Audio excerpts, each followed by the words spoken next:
Hi, it's Chris Watkin here, and I'm joined by the wonderful Ross and Tom from Just Move In. And we're here today to talk about why these guys think every estate agent should be a B corporation. Guys, what the hell is a B corporation and why should estate agents care? Start with you, Ross.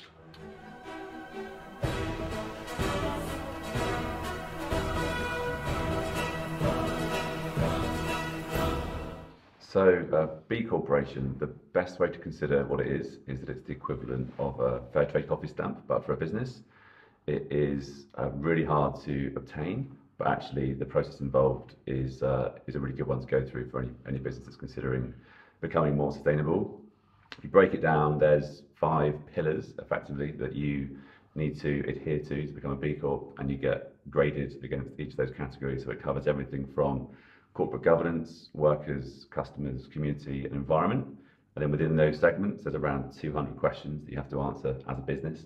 And then you go through that process, you can complete an online assessment, you add as much information as you can do, and at the end of that, you should get an idea about where you're sitting as a score. And to become a B Corp, you need to get over 80 points. That's the threshold. Most companies, if they're doing some kind of good, whether it's within the community or the environment or something already, they'll probably be scoring around 50 points perhaps. And so then there's just the assessment to go through, look at the areas that you could be doing more in, and then investing some time to get your score up to that 80-point threshold. And that is it in essence. And there's lots of other component parts to it, but yeah.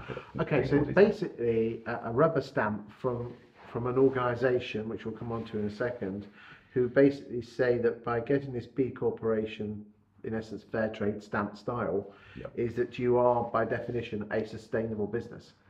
Correct, yeah, and there are thousands of B Corps globally, so we've got 4,000 around roughly globally from hundreds of countries, and I think there are now 500 in the UK, and that number's been growing pretty steadily over the last few years.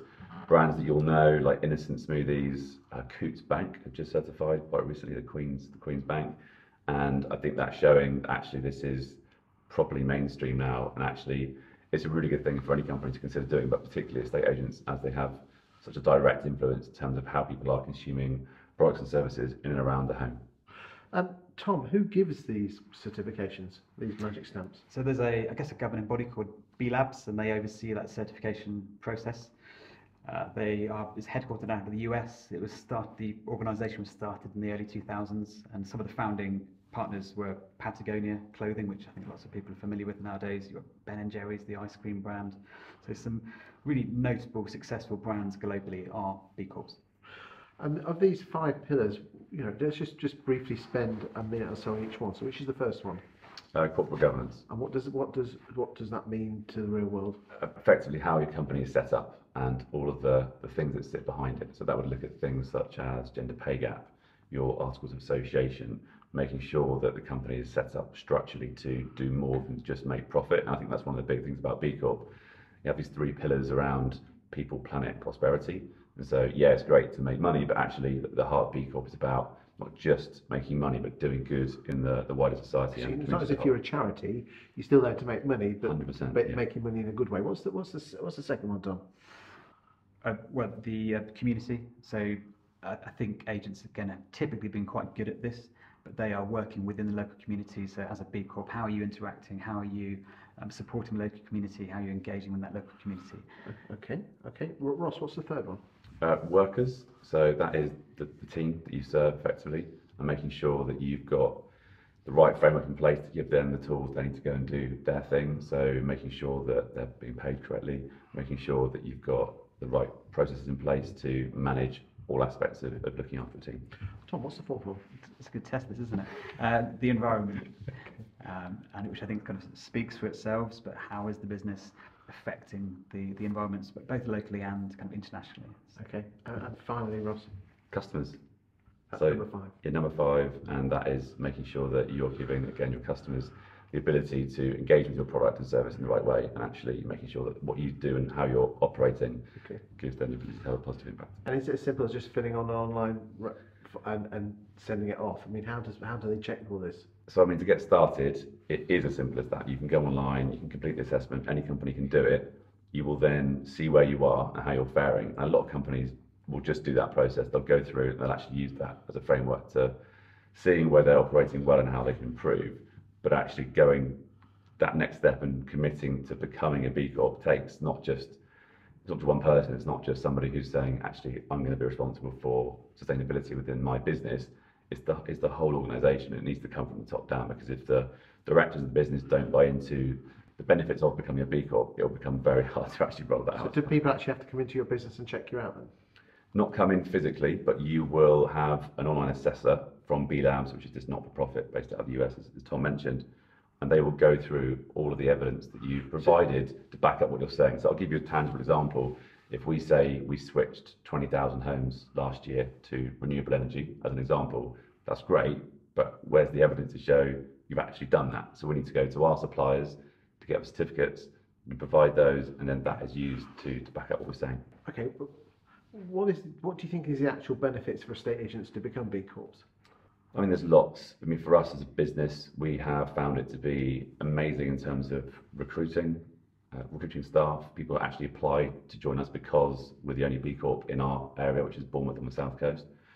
Then retention. So the team that we hire are massively bought into the fact that we're a B corporation. And if you think about it, and again, I'm making some sweeping statements here, but most estate and letting agents, they're employing people of the ages of in the 20s and 30s, the classic, I don't want to label them millennials, but we have to put a label on them. Yeah. This is very important to an awful lot of people in that age range, isn't it? Yeah, they live and breathe this stuff. And I think that's the difference now. If you're coming out of university and you're in your 20s, you're looking to join a business that gives a shit, frankly. And actually, if you're not, and there's two companies, you could go and pick one over another, and you've got two great job opportunities, and one is having positive impact and the other isn't talking about it. Which one are you going to go and work for? Well, it's not just employers. I mean, the 70% of consumers factor in sustainability credentials within their sort of purchase decisions, which is particularly relevant for, I guess, the younger generation coming through. Are you aware of any estate agents that are B Corporation? I'm not. There might be. I'm not aware of any. I know there's companies within our industry. So there's the online mortgage broker Habito. They certified relatively recently, over the last year, I think. And there's lots more companies that I know are thinking about it and are beginning to look at it as a process. But it is a long journey. It's not something you can just do overnight. It's going to take you probably 12 months to actually get to the point where you're ready with the evidence to submit. And then at the moment, there's a huge backlog of companies that want to join and become B Corps. That's at least 6 months right now. So it's becoming And how much does it cost? How much is it, apart from obviously making the changes in your firm, do you have to pay something to this company in America to get the certification? B Labs, yes. So you pay, there's brackets based on how big you are. So it's based on revenue. So you pay a percentage of that. It's a relatively small fee. Okay. Yeah, £500 to £1,000, I think, that sort of nature. So it's an administration fee as opposed to anything kind of notable. Not so bad. Boys and girls up there in estate agency land, if you think that being sustainable is interesting, then why don't you make a comment in the comments? Because the more of you that actually, your negs and your valuers out there that make the comment saying sustainability and the fact that you would look favourably at working for that for a firm with a high sustainability credence, then put it in. And then what that means is that all the big bosses will look at that on LinkedIn and Facebook and go, boy, we need to look at this, because without you guys making any comments and likes, we're not going to change the industry. So Tom, Ross, thank you very much for your time today, and let's talk about some more videos in a second. Thank you. Great. Pleasure.